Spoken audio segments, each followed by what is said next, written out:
Hi and welcome to Skincare by Sydney. I'm Sydney. I'm a dermatology PA and your guide to skincare. So today we are going to talk about the concept of starting slow. This is something that we use a lot in dermatology to explain how to incorporate a retinoid product into your skincare routine.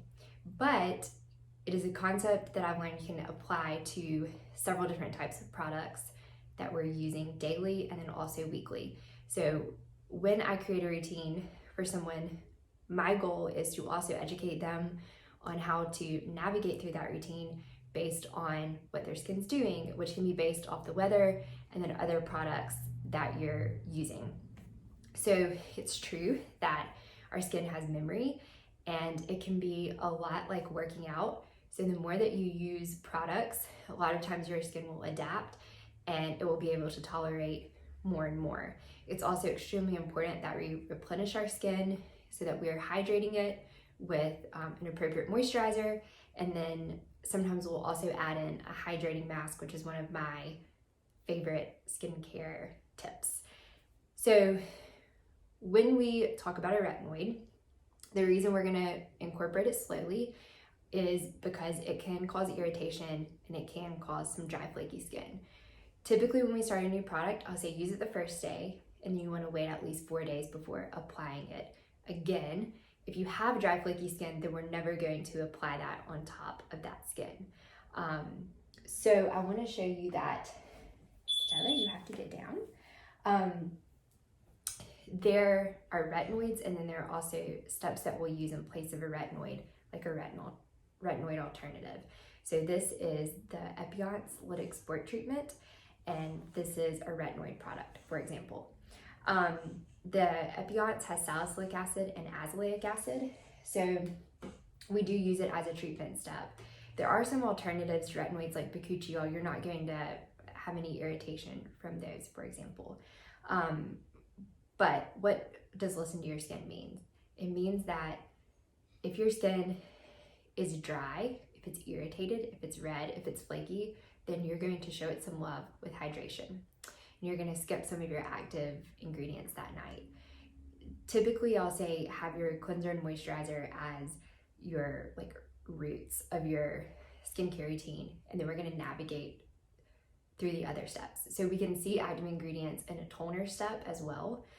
And that is something that a lot of times I will put in parentheses for people, meaning the goal is to use it twice a day, but not everybody can use it twice a day because of some of the other products and even because of the type of toner it can be. So if you're experiencing like a dry, flaky skin, then I typically always recommend removing the toner first. And of course, make sure that you are also moisturizing at night and sometimes even in the morning before your sunscreen. So we have treatments that we use weekly, meaning that we would never use them every single day. And these are going to be stronger ingredients or like more concentrated ingredients that a lot of times we are using daily. So like salicylic acid, glycolic acid. So an example of this is the like a peel pad. This is the Hydro Glow Perfect Image Hydro Glow Peel Pad. So you can, a lot of times on the back, it'll say that you can use something like 1 to 2 times a week. And the directions are helpful for the product, but you know your skin best. And so I always tell people, if you feel like it's too much for your skin, then like trust your instinct, because it's never wrong to skip the active ingredient step and just hydrate. With the peel pad, what we'll do is incorporate that into your routine like once per week, and that's going to be in the toner step at first. So you would cleanse, use your peel pad, and then you can go on with the rest of your routine. What I mean by starting slow is that if you're doing this at night, at first you're not going to use your retinoid product after a peel pad. You're just going to use your peel pad and hydrate with your moisturizer and be good to go. One of my favorite tricks is actually using a hydrating mask. This is an Epionce enriched foaming mask, and you can actually leave it on overnight, and it's just like a thicker moisturizer. With time, depending on your skin type and if you have the appropriate retinoid product for your skin, you may be able to cleanse, use a pill pad, use your retinoid or other active ingredients, sometimes those are prescriptions, and then moisturize. You can even take it a step further. You can cleanse, exfoliate, use a pill pad, use a retinoid, and then hydrate. So I know this seems like a lot, and if you don't have your daily skincare routine order memorized, then it might not even be worth listening. But my point is, when we start slow, it literally means incorporate things into your routine slowly. But it also is saying make sure that you follow the directions, that you use the right amount. So use a thin layer or an English pea size amount, chocolate chip size amount. For example, with a peel pad, it says how long you should leave it on. So don't leave it on too long, especially the first time. Lastly, I want to talk about incorporating exfoliators into your routine. So there are exfoliators that you can use almost daily, but you're gonna start doing these like 2 to 3 times per week. So you can cleanse and then exfoliate. So you can do this in the morning or you can do it at night. And this is an example of really having to listen to your skin, because even if something says that you can use it 2 to 3 nights per week or 3 to 5 nights per week, it also depends on your skin type, the weather, and other products that you're using.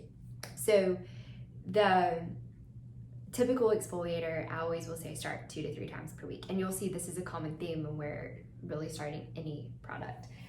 There is an exception, and I talk about it a lot, so I want to address it. The Obagi microdermabrasion mask. This is an exfoliator, but it also has 30% ascorbic acid. So I put this in the category of weekly treatments, meaning that you're not going to do it daily. You're going to start by using it once a week, and then you can increase to twice a week. If you are also using something like a peel pad, then it gets a little bit more complicated, and this is kind of next level. Typically, we won't start discussing this during a consult until like the follow-up or the second time around.